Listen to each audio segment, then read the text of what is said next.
Assalamualaikum warahmatullahi wabarakatuh. Alhamdulillahirabbil alamin wassalatu wassalamu ala sayyidina Muhammadin wa ala alihi washabihi ajmain wa man tabi'ahum bi ihsanin ila yaumiddin. Amma ba'du. Segala puji bagi Allah Subhanahu wa taala yang pada malam hari ini Allah Subhanahu wa taala memberikan kita kesempatan untuk melanjutkan kajian rutin kita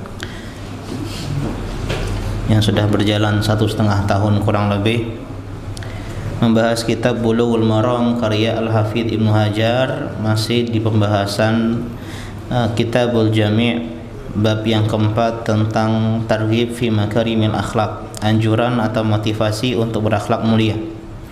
Ini bab yang keempat ya, yang kita masih berada di hadis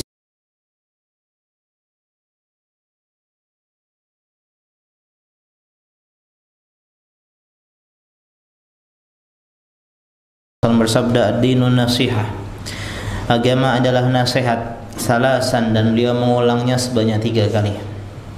Qulna liman ya Rasulullah, kemudian kami para sahabat, kata Tamim ad-Dari mengatakan, untuk siapa nasihat tersebut? Kemudian Nabi SAW menjawab dengan 5 jawaban. Nasihat lillah, nasihat untuk Allah Subhanahu wa taala. Wali kitabihi, nasihat untuk kitab Allah Subhanahu wa taala. Yang ketiga, wali rasulihi, nasihat untuk rasulnya Allah Subhanahu wa taala.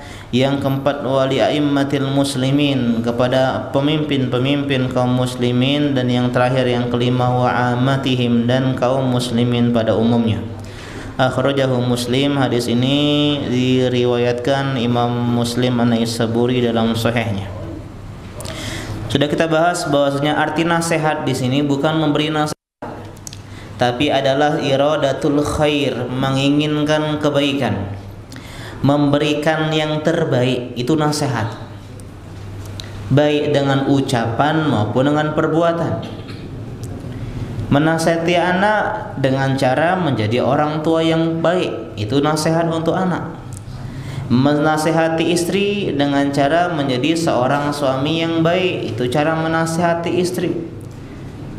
Menasihati santri murid menjadi seorang guru yang baik, artinya memberikan yang terbaik. Itu arti nasihat.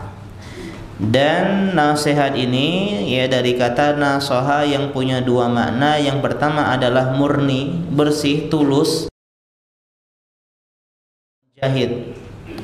Menjahit artinya memperbaiki sesuatu yang robek, yang koyak. Inilah makna nasihat, menjahit sesuatu yang kadang jahitan itu menusuk, membuat sakit, tapi untuk kebaikan.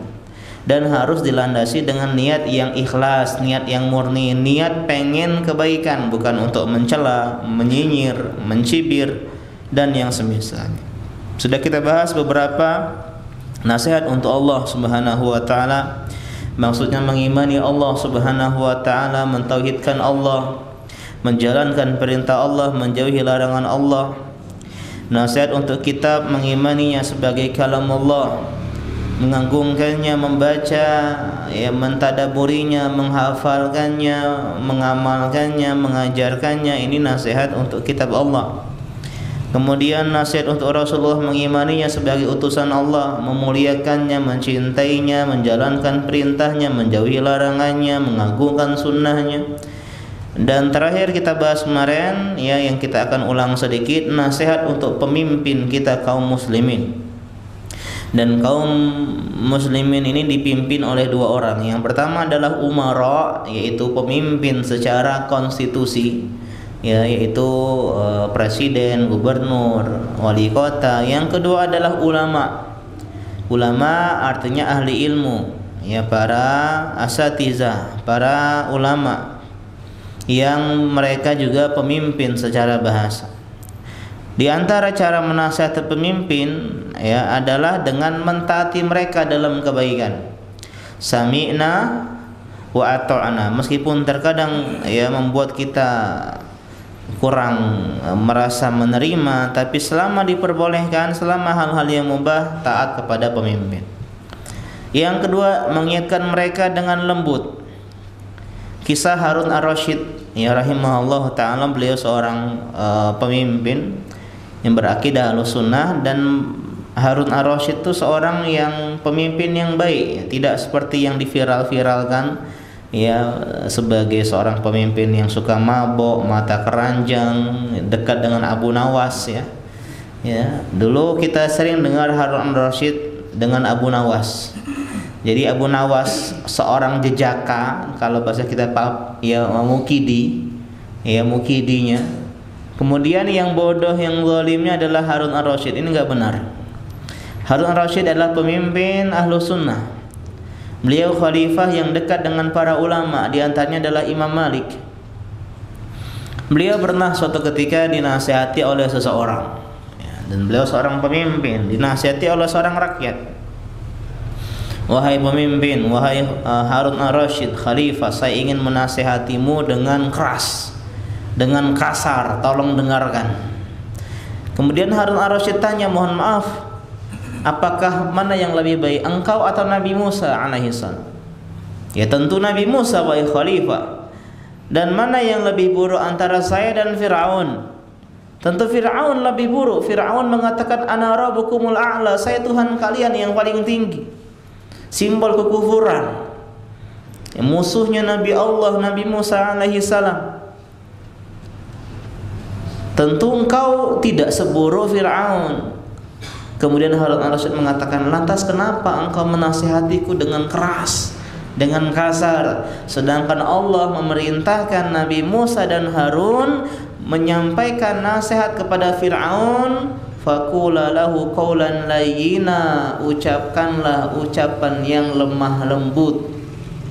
Kalau kepada Fir'aun saja kita diperintahkan untuk berlemah lembut, ya maka dengan pemimpin yang di bawah level Fir'aun saja kita tentu lebih layak untuk berlemah lembut.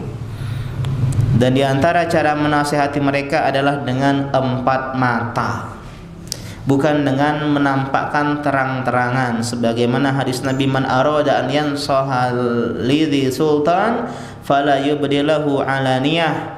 Siapa yang ingin menasihati pemimpin, menasihati Pak RT, Pak Kades, jangan depan forum. Bisa WA, ya, nasihati misalnya guru, nasihati ustadz, nasihati wali kota, ya, atau punya DPR MPR, ada tempat-tempatnya. Jangan tampakkan terang-terangan. Walakin liya'khudha biyadihi, ambil tangannya, fayakhlu bihi, berdua-duaan dengan dirinya. Sekarang bisa melalui kotak aspirasi rakyat atau melalui wakil-wakil MPR DPR yang ada di kota. Tugas kita menyampaikan, sampai nggak sampai itu urusan Allah Subhanahu wa taala. Fa in qabila minhu fazaka, kalau diterima alhamdulillah, wa illa kana qad adda alladhi kana alaihi lahu.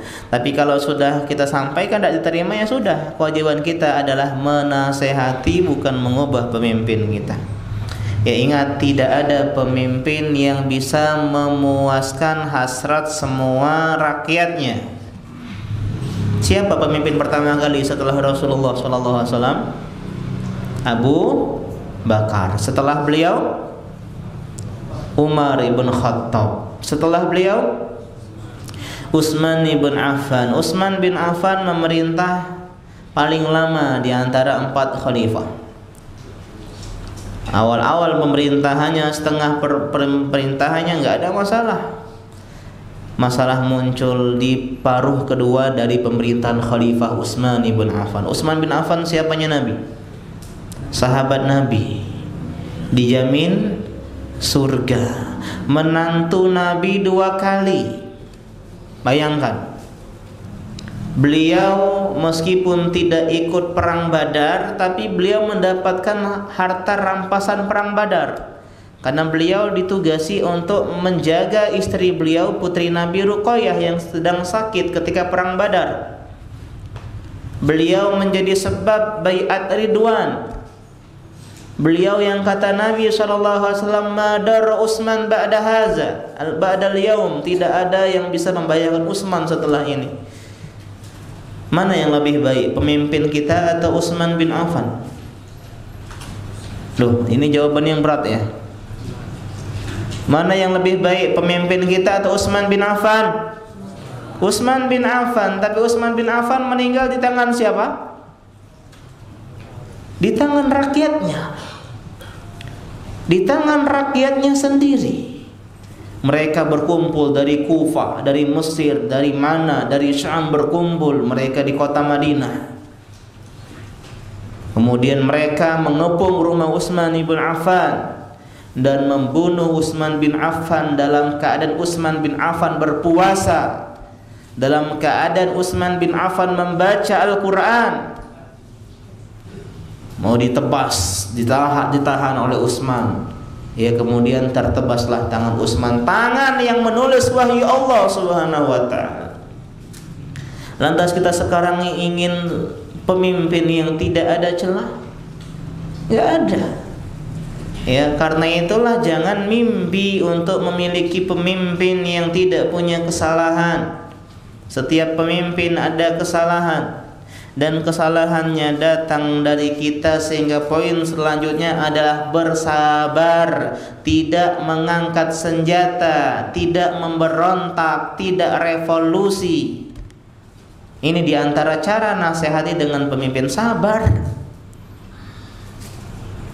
Kata para ahli hikmah, para ulama, kama takunu yuwalla alaikum. Ini penting. Kama takunu yuwalla alaikum, seperti itu diri kalian, seperti itu juga pemimpin kalian. Artinya pemimpin adalah cerminan rakyat. Ketika pemimpin-pemimpin kita koruptor, maka kita sebenarnya juga koruptor, tapi skalanya kecil. Kita beli pempek 5 ngomong 3, koruptor. Korupsi waktu, ya, korupsi pekerjaan, nitip absen mahasiswa, itu udah korupsi. Wajar pemimpin-pemimpin kan diambil dari kita. Karena rakyatnya korupsi, maka pemimpinnya diambil dari rakyat, bukan dari planet Mars. Pemimpin itu dari kita, dulu rakyat dia. Sehingga cara terbaik memperbaiki pemerintahan, memperbaiki negeri adalah memperbaiki rakyatnya, bukan memperbaiki pemimpin secara mutlak, meskipun tetap kita dakwahin pemimpin. Siapa pemimpin Habasyah? Siapa pemimpin Habasyah, Pak? Ethiopia? Hah? Najasyi. Siapa? Najasyi. Gelar pemimpin Habasyah. Beliau masuk Islam, Pak. Beliau masuk Islam, pemimpinnya, presidennya masuk Islam. Sedangkan Habasyah negeri kafir. Pertanyaan, apakah presiden bisa mengubah Habasyah jadi negeri Islam? Ya, jawab. Bisa nggak? Enggak. Kalau seandainya saya disuruh jadi presiden hari ini, apakah saya bisa memperbaiki Indonesia? Enggak. Ustadz besar, Ustadz nasional, Ustadz kondang, jadikan presiden sekarang, apakah bisa mengubah Indonesia? Tidak. Maka kita perbaiki rakyat, dan kalian rakyat. Kalau kita ini 20-30 orang menjadi seorang pemimpin nasional dalam tanda kutip, ya, skala kecil, rumah tangga, jadi suami yang baik, jadi bos yang baik, jadi pemimpin karyawan yang baik, ya, yang punya segala. Nanti kalian jadi kades yang baik, nanti naik. Nah, ini udah baik nih masyarakat. Tapi kalau kita untuk mendidik istri sama anak saja berat, untuk ngajak tetangga kajian saja berat, untuk ngajak teman dekat pengajian saja berat, ya bagaimana kita mau mengubah Indonesia? Bagaimana mau memperbaiki negeri ini kalau kita tidak bisa mengubah dengan skala kecil?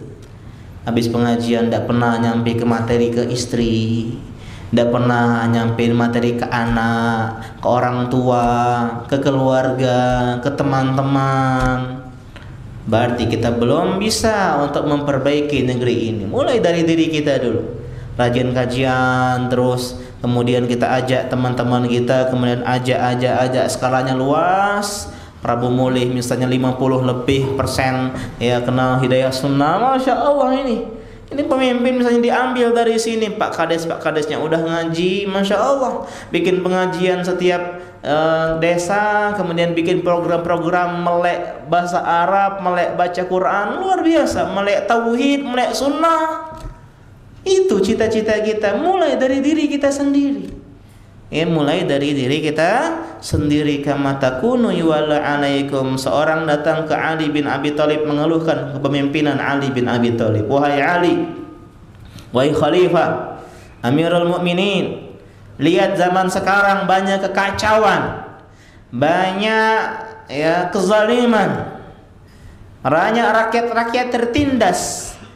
Tidak seperti di zaman Abu Bakar As-Siddiq, tidak seperti di zaman Umar ibn Khattab. Kata Ali bin Abi Thalib, iya, karena di zaman Abu Bakar dan Umar rakyatnya adalah saya dan orang-orang seperti saya, dan ketika saya yang memimpin rakyatnya seperti kamu dan orang-orang seperti kamu. Karena kalian rakyatnya kayak gini, maka pemimpinannya pun seperti itu. Maka jangan kita suka mencela-cela pemimpin di podium-podium. Itu cerminan diri kalian. Kalian hanya menjelek-jelekkan diri kalian sendiri. Wah, ini pemimpin gak perhatian sama agama. Ya sama, kalian juga gak perhatian sama agama. Kebanyakan rakyat kita ini banyak ngaji apa gak ngaji nih?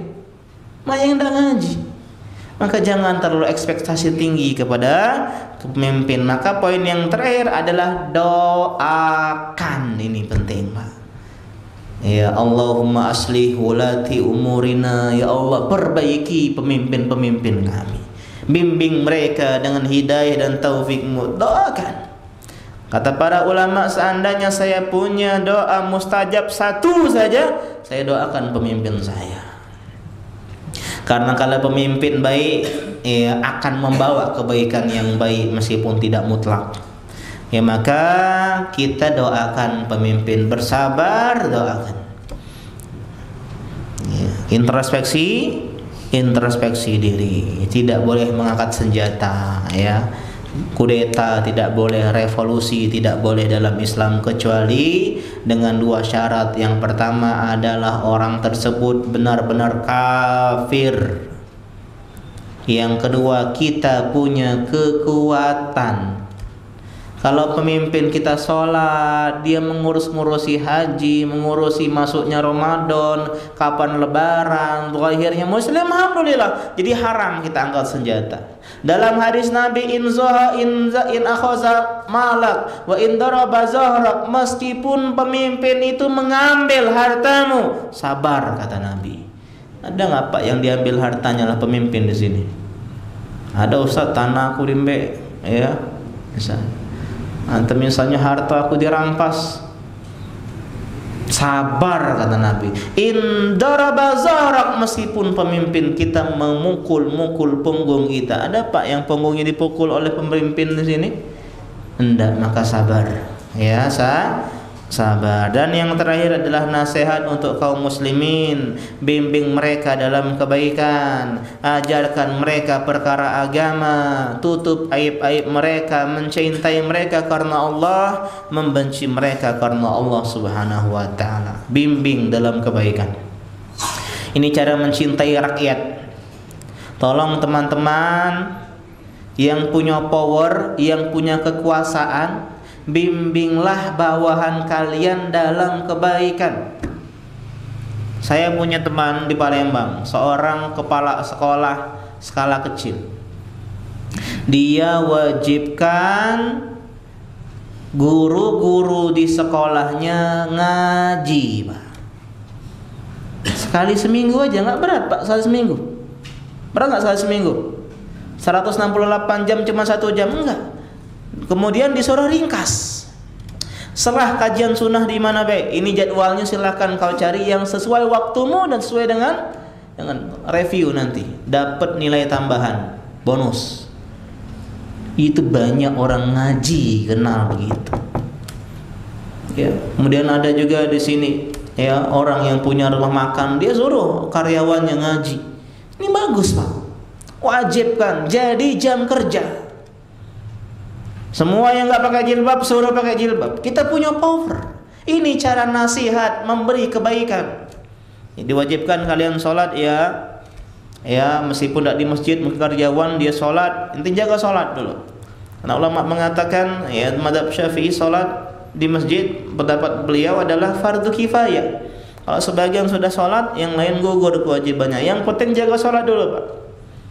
Kemudian kita nasihati misalnya, ya saya punya kenalan dulu Kapolres, sekarang udah pindah ke Jakarta. Ketika beliau memimpin di sebuah kabupaten di Sumsel, dia wajibkan semua polwan muslimah pakai jilbab. Ada seorang polwan yang udah ngaji. Alhamdulillah saya kenal dengan Kapolres itu Pak. Dari dulu saya pengen pakai jilbab, cuman suami saya ngelarang.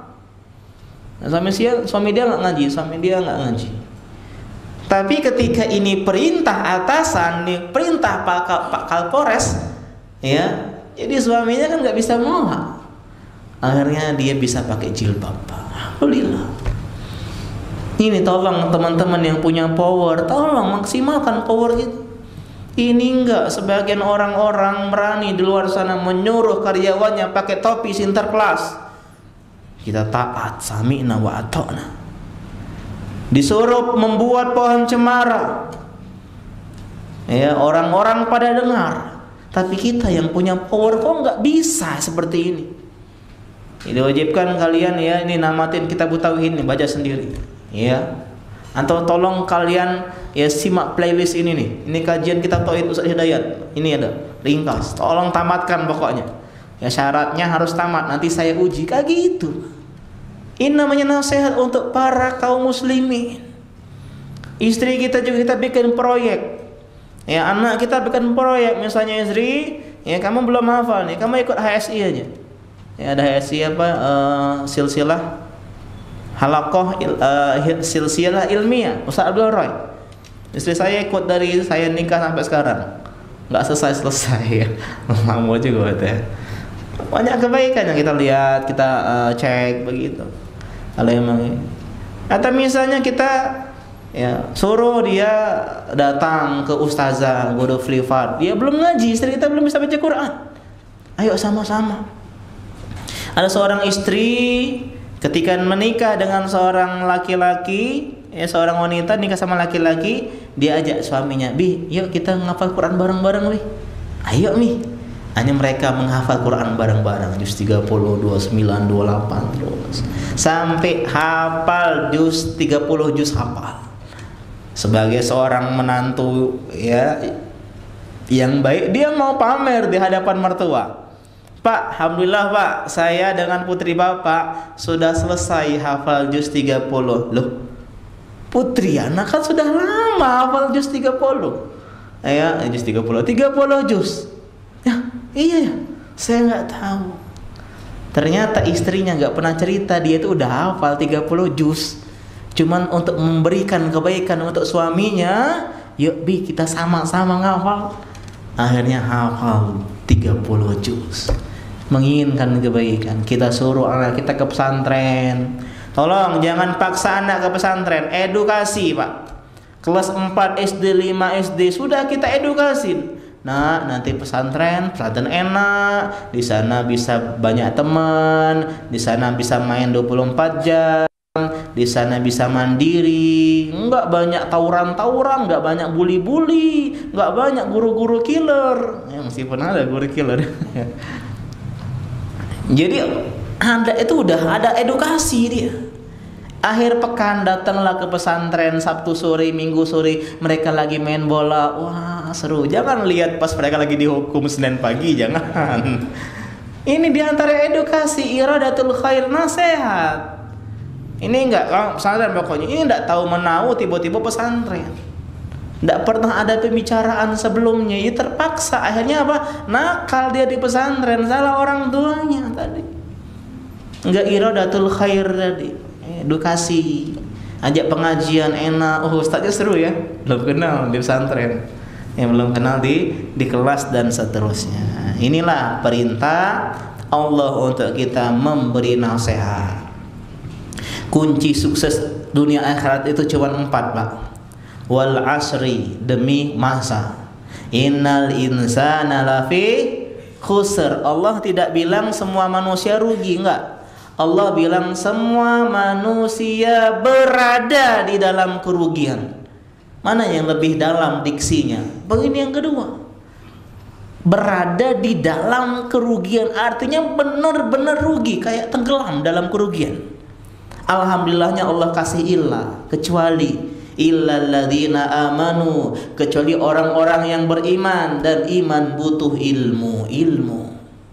Wa amilu sholihat, dan beramal soleh, dari ilmu amal. Dan yang ketiga, saling menasehati. Wa tawasaw bil haqqi wa tawasaw bis sabr, saling menasehati dalam 2 hal. Yang pertama, menasehati dalam kebaikan, saling.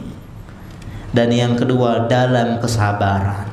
Inilah 4 kunci sukses dunia akhirat biar kita tidak rugi. Belajar benar-benar, beribadah benar-benar, saling menyampaikan kebenaran, berdakwah dengan benar-benar. Yang terakhir, sabar di atas 3 hal. Sabar dalam belajar, sabar dalam beribadah, dan sabar dalam berdakwah. Ini kunci sukses dunia akhirat.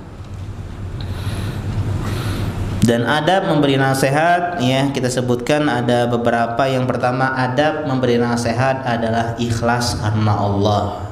Nasihat itu ibadah, harus ikhlas. Kita itu pengen mencintai seseorang, memberikan kebaikan, bukan modus, bukan ada tendensi pribadi, bukan karena ketidaksukaan. Syukurlah kau tuh pula, ya harusnya kau tuh main ini. Tapi nggak ada cinta di sana. Maka caranya juga salah.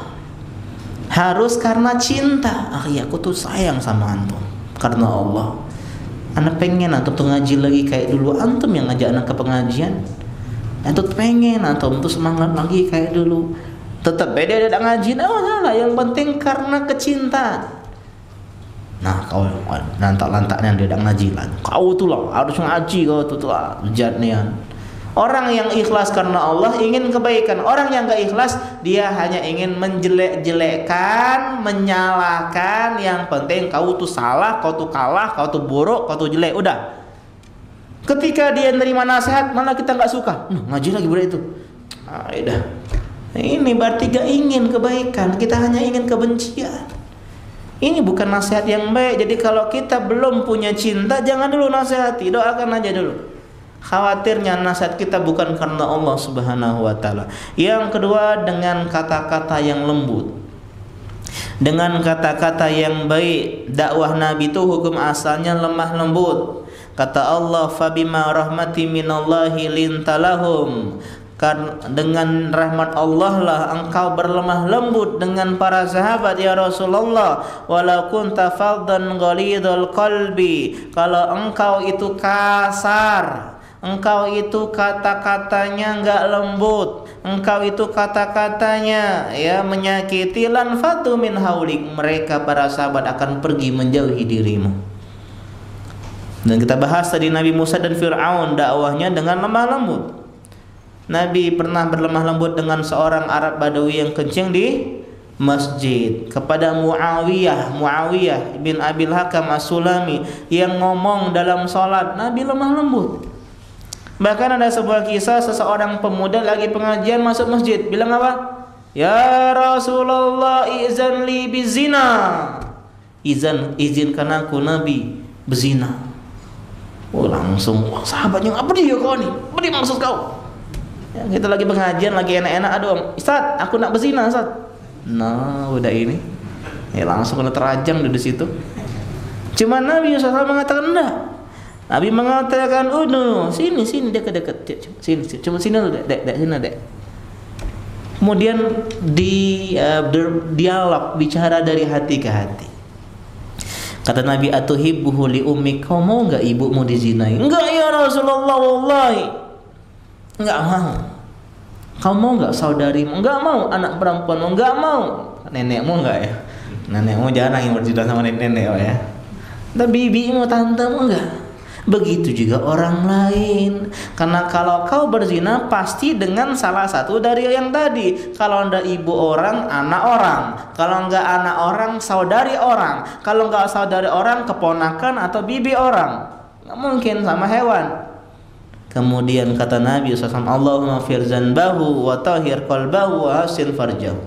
Ya Allah, ampuni dosanya, ya sucikan hatinya, dan sucikan kemaluannya. Sejak saat itu orang tadi nggak pernah terbetik di benaknya sedikit pun untuk pengen berzina. Jadi orang yang soleh. Coba kalau kasar tadi, emak be kau, ya mungkin dia masih nak berzina. Tapi tadi dengan lemah lembutnya Nabi Shallallahu Alaihi Wasallam. Ini poin yang kedua. Yang ketiga, tabayun. Apa arti tabayun? Cross check terlebih dahulu. Benar gak nasihat itu benar? Iya aku denger, ya ini nih mak ini budak itu tuh. Coba kita nasihati dulu. Jangan antum itu. Tidak Ustaz. Loh, kata fulan ini adalah aku tuh lagi pergi kemarin tuh, ada di sini. Rupanya mirip kawannya mirip, ada yang ngodot di pinggir jalan lagi ngodot, di nasihati. Rupanya mirip, bukan dia lagi pergi ke pagar alam. Iya juga Ustaz ya. Aku jengok tadi tuh dia pakai celana lepis. Tak pernah kau nak pakai celana lepis. Nah kau nih tak tabayun dulu. Kayak Juraij, kisah siapa? Juraij. Ketika datang seorang kepada raja, wanita ya sedang hamil melahirkan anak, dia bilang, wahai raja, ini anak si Juraij. Juraij telah berzina dengan saya, menzinai saya. Langsung marah raja, langsung dia bilang, pengawal, hancurkan tempat ibadahnya Juraij. Juraij tidak tahu menahu, kepak kepuk. Dihancurkan rumah ibadahnya. Ditangkap, ya diarak-arak. Bingung Juraij, apalah salah aku ini? Tugas aku cuma sholat baik, gawe aku tidak pernah ngapa-ngapain.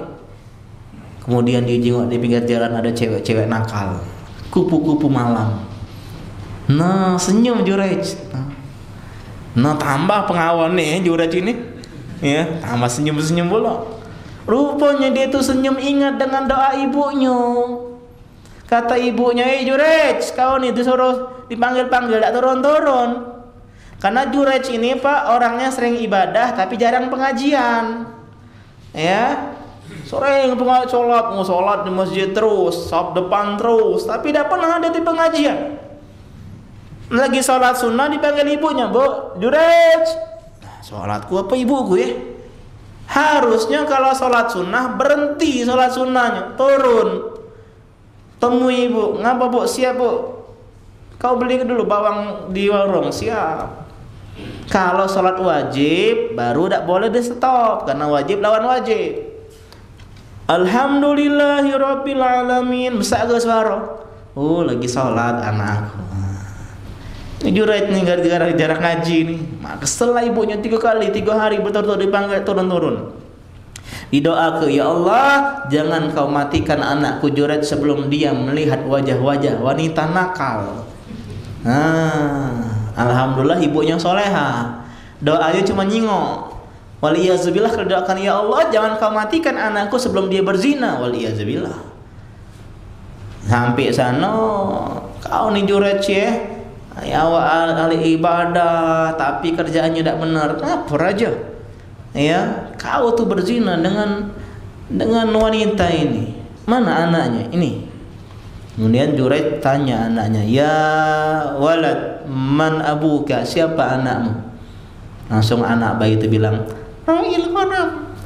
ya, anak ayahku adalah pengembala kambing. Wah, rajanya langsung nyesal karena tidak cross check, langsung main hakim. Wahai Juraij, maafkan kami, akan kami bikin rumah ibadahmu, masjidmu dengan emas dan perak gitu ya. Iya sekalian tambah kolam renang. Kalau kita mah itu Pak. Kalau Juraij enggak, tolong bikinkan rumah ibadahku seperti semula. Kenapa raja tadi enggak tabayun. Dia menasihati Juraij kau tidak boleh berzina, kau tu ahli ibadah, tidak tabayun. Penting tabayun ini. Yang keempat, di atas ilmu. Jangan sampai kita menasehati, kita itu salah nasihat. Antum kajian di Masjid Anwar itu ya? Subhanallah, aku nasihati antum ya. Jangan kajian di sana. Itu tuh Wahabi. Itu tuh mengkafirkan kaum muslimin. Bagus nasihatnya. Tapi nasihatnya tidak di atas ilmu. Ya. Kenapa mana yang salah? Ya tadi kita pengajian tentang menasihati pemimpin, mendoakan. Mada kita teroris? Mada kita radikalis anti NKRI? Ya, anti Bhinneka Tunggal Ika. Itu musuh-musuh dakwah yang tidak senang dengan dakwah kita. Sehingga di media di framing, wah mak ini begini. Ya. Saya di Palembang ketika SMA pengajian tuh di mana tabligh akbarnya? Di Masjid Polda, Pak. Di Masjid Polda di Simpang Polda itu. Ya, di situ kami dulu ngaji. Ya. Bahkan ada kajian sama teman-teman Brimob dulu. Jadi gimana kalau bilang teroris dan sebagainya? Kalau tidak cinta sama Nabi, wah kita itu cinta sama Nabi. Bahkan dalam mazhab Hanabilah salawat itu rukun dalam sholat. Tidak bersalawat tidak sah sholat kita. Ya, lihat kita kajian tadi Allahumma ya Rasulullah sallallahu alaihi wasallam. Saya berapa kali bilang salawat. Masa kita nggak cinta sama Nabi? Wallahu taala a'lam. Yang kelima, tidak menasihati depan umum. Karena nasihat depan umum itu merusak kehormatan orang lain. Dibedakan dengan menasehati dengan mentahzir. Nah, mentahzir itu memperingatkan manusia. Ini boleh di depan umum kalau penyimpangannya itu sudah tersebar di depan umum. Misal di kampung kita ada dukun yang udah viral dukun ini. Pokoknya orang tuh tahu dukun, kita sebarkan, kita nasihati depan umum. Jangan kau ikuti dukun itu. Di depan umum tidak salah, depan majelis. Jangan aderi dukun Pak Fulan tuh, jangan ya, tidak boleh bapak-bapak. Ustaz ini tidak nasihati ini, tidak tabayun dulu. Ustaz ini tabayun mana? Lah sudah viral itu tuh. Ustaz ini nasihati jangan depan umum. Ustaz ini kesalahannya depan umum. Ya maka boleh kita terangkan kesalahannya. Dan yang terakhir yang paling penting, bersiap dan berlapang dada kalau nasihat tidak diterima. Kadang kita marah-marah, antum nih anak nasihati tapi tidak berubah, ya astagfirullahaladzim. Ya, padahal tidak ada seorang pun yang bisa mengubah orang lain. Rasulullah tidak bisa mengubah pamannya Abu Thalib. Nabi Lut tidak bisa mengubah anaknya Kan'an. Nabi Nuh, Nabi Lut tidak bisa mengubah istrinya Azar. Ibrahim tidak bisa mengubah ayahnya Azar. Ya.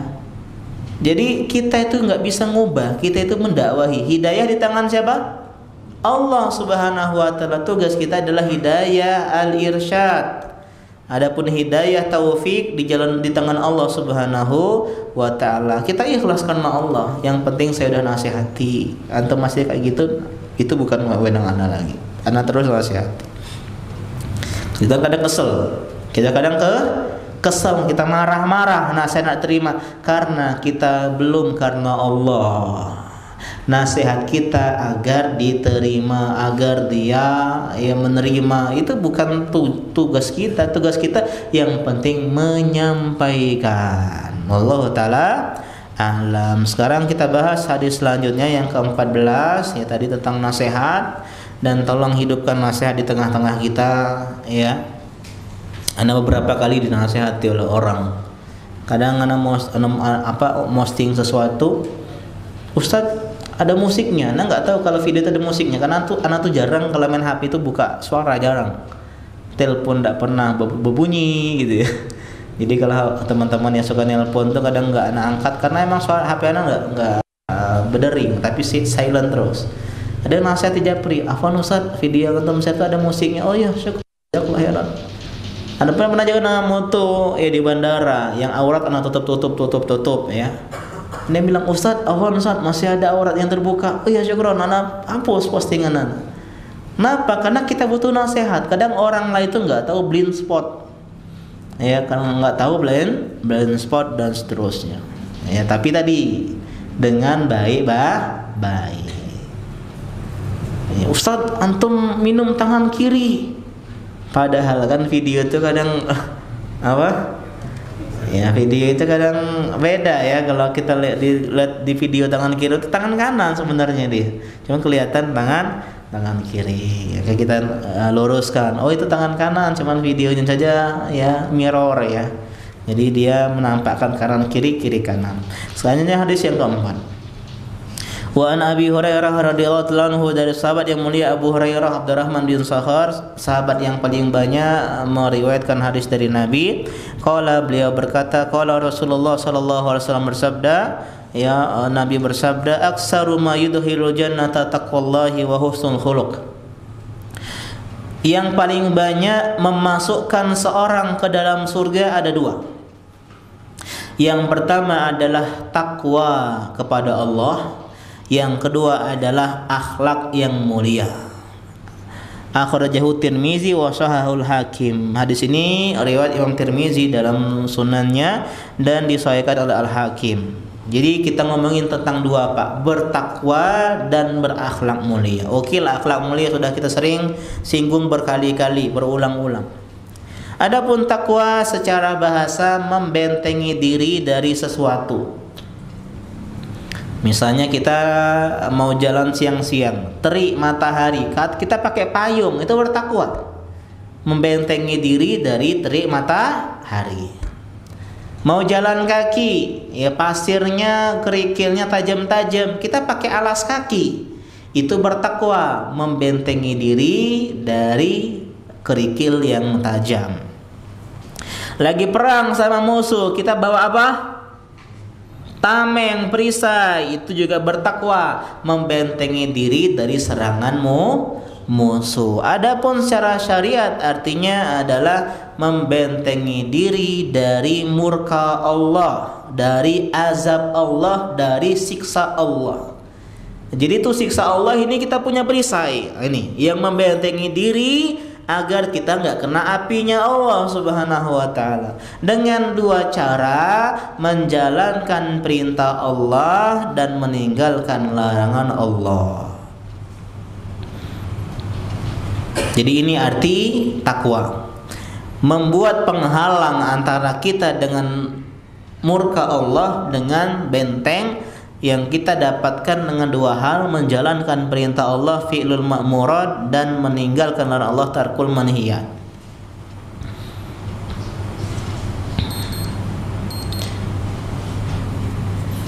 Di dalam ucapan Talq ibn Habib rahimahullahu ta'ala, beliau mengucapkan takwa sangat bagus maknanya.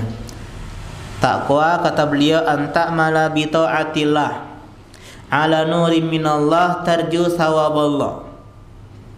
Engkau beramal mengerjakan ketaatan kepada Allah di atas cahaya Allah, berharap pahala dari Allah. Itu takwa. Berbuat taat di atas cahaya dari Allah. Apa cahaya dari Allah?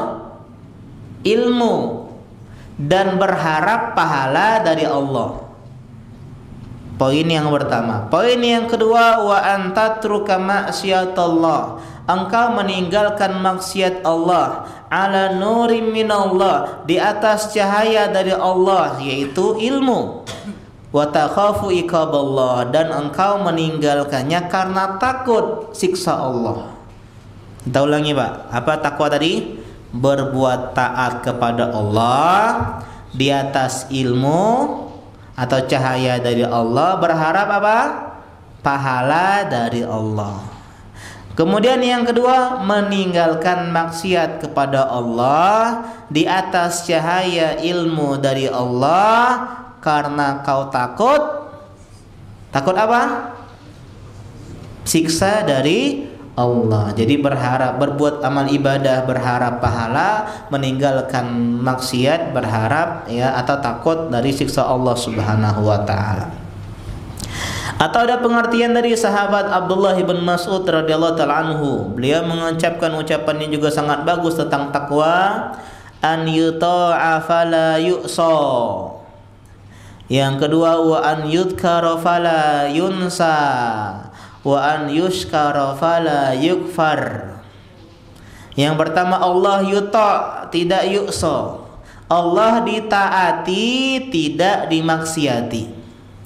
An yudhkara fala yunsa. Yang kedua Allah diingat tidak dilupakan. Yang ketiga wa an yushkara fala yukfar. Allah disyukuri dan tidak diingkari. Yang pertama apa? Taat tidak maksiat, ingat tidak lupa, dan bersyukur tidak kufur. Itu arti takwa. Berarti kita arti takwanya apa? Yang pertama mentaati Allah, tidak memaksiati Allah. Yang kedua mengingat Allah, tidak melupakan Allah. Yang ketiga bersyukur kepada Allah, tidak kufur kepada Allah Subhanahu wa taala. Dan takwa punya level-levelnya yang kita akan lanjutkan setelah azan Isya. Sudah masuk ya. Silakan. Wassalamualaikum warahmatullahi wabarakatuh. Allahumma la rasulillah wa la alihi wa ashabihi wa la hawla wa la quwwata illa billah.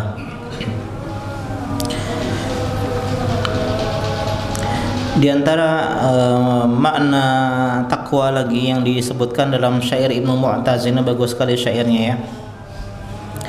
Kata beliau rahimahullah, khalli dzunuba saghiraha kabiraha fahuwa tuqa kun fawqa mashin fawqa ardi syauqi yuhaddiru ma yara la tahkiranna saghiratan innal jibala minal hasa. Kata beliau, jauhilah dosa besar dan dosa kecil. Itulah hakikat takwa. Jadi hakikat takwa menjauhi dosa besar maupun kecil. Kun fawqa mashin fawqa ardi syauqi yahzuru ma yara atau yuhadiru ma yara yahzuru ma yara. Jadilah engkau seperti orang yang berjalan di jalan yang penuh duri. Gimana Pak kalau kita lagi jalan kaki di jalan yang banyak duri, banyak lobang, banyak kotoran kucing, banyak jurang. Apa yang kita lakukan? Bapak-bapak kalau misalnya naik motor, naik mobil di jalan yang misalnya banyak bolong-bolongnya, ya, kemudian banyak ranjau darat, ya, paku atau beling-beling, gimana Bapak naik motor gitu? Terabas saja itu. Gimana? Hati itulah takwa. Takwa itu hati-hati. Kayak lagi jalan di jalanan yang enggak mulus. Hati-hati. Ini jalannya dalam enggak sih ya becekan ini? Oh enggak. Ini ada paku enggak ya? Oh ini ada jurang enggak ya? Begitu juga dalam hidup kita. Setiap waktu kita jalani dengan hati-hati. Kalau ngomong gini dosa enggak ya? Ngelihat ini dosa enggak ya? Jalan seperti ini dosa enggak ya? Ngomong kayak gini dosa enggak ya? Bersikap seperti ini dosa enggak ya? Sehingga dia benar-benar waspada. Dan inilah takwa yang luar biasa. La tahkiranna saghiratan, kata Ibnu Mu'taz tadi, jangan remehkan sesuatu yang kecil. Fa innal jibala minal hasa. Jibal apa jibal? Gunung-gunung, bukit-bukit itu minal hasa, dari kerikil. Bukit itu kan, gunung itu kan kumpulan batu-batu yang kecil. Atau batu gede langsung blok, enggak, kecil-kecil. Banjir di Cianjur kemarin, ya, atau banjir, ya, di sebagian tempat, ya, banjir. Itu semua langsung air satu deras atau cuma titik-titik hujan, Mbak? Hah? Titik-titik hujan. Tapi banyak jadi banjir. Jangan meremehkan yang kecil, karena kecil-kecil sedikit-sedikit lama-lama menjadi bukit. Karena itulah ada hadis mengatakan orang dipotong tangannya gara-gara mencuri telur, gara-gara mencuri tali. Padahal telur dan tali itu tidak sampai nisab, ya, dipotongnya tangan. Tapi kenapa Nabi bilang gara-gara mencuri telur dia dipotong tangannya? Maksudnya bukan kalau dia mencuri telur itu dipotong tangannya, enggak. Cuman soalnya awalnya telur, lama-lama telurnya banyak, lama-lama ya jadi apa? Ayam, lama-lama jadi sapi, lama-lama jadi onta. Itu maksudnya. Dipotong tangan gara-gara mencuri tali. Ustaz, kok tali dipotong tangannya? Iya tali, cuma ujungnya pala sapi. Iya, yang curi tali. Aku curi tali, kok dipotong tangannya? Iya tali, kok curi. Cuman ujungnya ngikat pala sapi dia. Maksudnya kata para ulama, awalnya tali, lama-lama gara-gara dia mencuri. Kan dosa kita tuh jarang Pak, dosa besar Pak, langsung jarang. Iya enggak? Apakah begal langsung jadi begal? Enggak, dulunya maling dulu di kantin sedikit ya dah. Lama-lama banyak, lama-lama dia maling apa? Maling barang di warung, lama-lama naik sepeda, lama-lama naik motor, lama-lama ini mobil, lama-lama berangkas ATM. Nggak mungkin orang pertama kali nyuri itu langsung ATM, tuh nggak mungkin Pak. Ada mukadimah dulu, nggak mungkin lama-lama langsung berzina. Sekali ketemu langsung berzina nggak mungkin. Ya chatting-chattingan dulu, pacaran dulu, telepon-teleponan, ketemuan, jalan-jalan, berzina. Ya, kenapa? Karena begitulah dari yang kecil-kecil lama-lama menjadi besar. Inilah hakikat takwa, berhati-hati menjalani kehidupan, meninggalkan dosa besar maupun kecil. Dan utama takwa ini banyak sekali, Pak. Uiddat lil muttaqin, surga untuk siapa? Orang yang bertakwa. Sebab dicintai Allah, berkah turun dari langit, berkah keluar dari bumi takwa. Allah ma'al muttaqin, bersama orang yang bertakwa, dimudahkan segala urusannya, diberikan rezeki dari arah-arah yang tidak disangka-sangka, solusi segala permasalahan takwa. Jalankan perintah Allah, tinggalkan dosa larangan Allah Subhanahu wa taala. Karena itulah Pak, saking pentingnya takwa, setiap Jumat diupdate oleh Nabi. Ya ayyuhalladzina amanu taqullaha haqqa tuqatih wa la tamutunna illa wa antum muslimun. Ya enggak? Ya ayyuhan nasu taqu rabbakumul ladzi khalaqakum min nafsin wahidah. 2 kali. 3 kali ya ayyuhalladzina amanu taqullaha wa qulu qawlan sadida. Khutbah Jumat dicas takwa itu. Ingat bertakwa. Bahkan dalam mazhab Syafi'i diperintahkan nasihat takwa. Usikum wa nafsi bitaqullah faqad fazal muttaqun. Bapak-bapak, marilah kita tingkatkan ketakwaan kita kepada Allah dengan cara menjalankan perintah Allah, meninggalkan larangan Allah. Terus diupdate setiap minggu biar kita ingat inilah solusi segala permasalahan. Bukan jin. Anda belum menikah, diruqyah. Anda miskin, diruqyah. Ngapa nyalahin jin ini? Ya mungkin jin itu bisa singgung sebenarnya. Kamu nih gara-gara aku kalau. Solusi itu takwa. Kita kurang harta karena kurang takwa. Belum menikah mungkin kurang takwa. Belum punya keturunan mungkin kurang takwa. Ya, belum pengen dapetin apa yang diinginkan mungkin kurang takwa. Karena takwa itu adalah makhroja, ya, tempat jalan keluar, solusi dari segala permasalahan. Ini wasiat Allah kepada makhluknya. Walaqad wasainal ladzina utul kitaba min qablikum wa iyyakum anittaqullah. Allah mewasiatkan kepada orang yang diberikan kitab sebelum kalian dan kepada kalian, bertakwalah kepada Allah. Wasiat Allah untuk Rasulnya, kemudian wasiat Rasul untuk umatnya ketika Nabi Hajjatul Wada khutbah, bertakwa kepada Allah Subhanahu wa taala. Wasiat generasi salaf, bertakwa kepada Allah. Ini wasiat semua orang. Kalau kalian ditanya, tolong nasihati saya, tolong berikan saya nasihat, bertakwalah kepada Allah. Kalau kita dijawab cak itu cak mana? Yang lain lah. Tidak, yang lain, ada yang lain. Padahal ulama salaf kalau dikatakan bertakwa kepada Allah, merinding bulu kuduknya. Ya, takut kepada Allah, bertakwalah kepada Allah.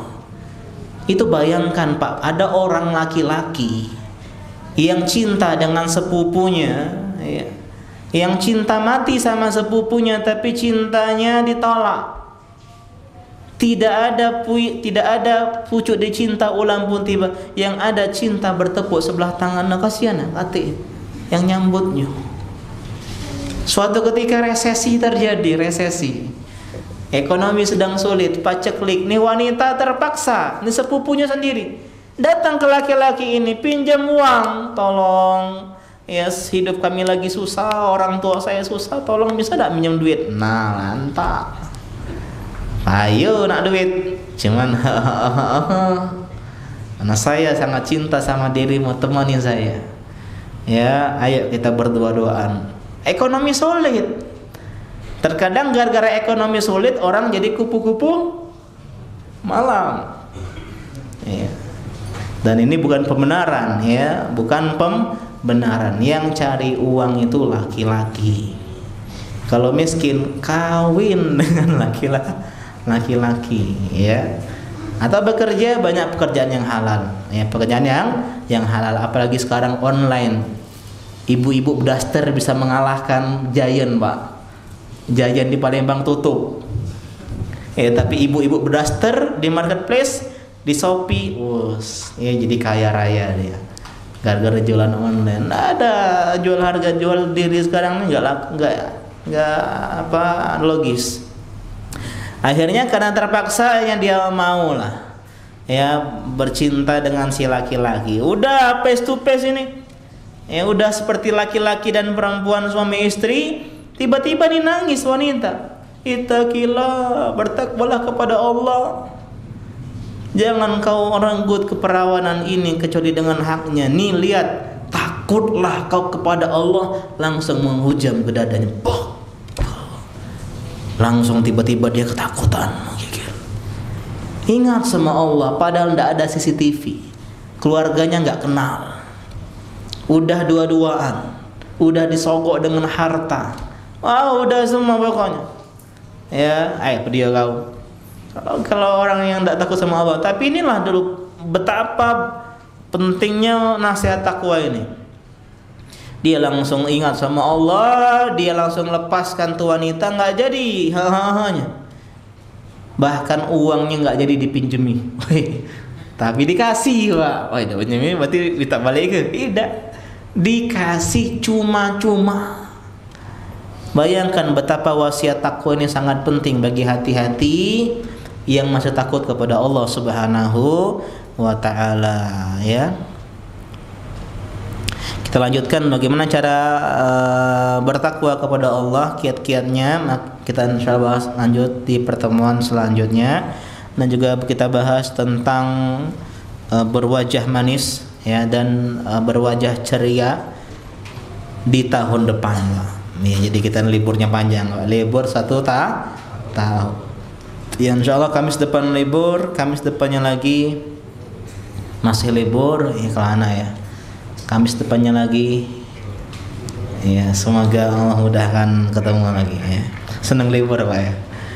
Ini tanggal berapa, Pak? 23 Desember. Jadi 2 hari lagi ada perayaan Natal. Maka tolong, Pak, jangan mengucapkan selamat Natal. Udah pernah kita bahas tahun yang lalu, Pak, ya. Masih ingat enggak? Tahun yang lalu kita kajian judulnya apa? Ada apa di bulan Desember. Nanti kita share lagi linknya, ya, biar kita merojaah.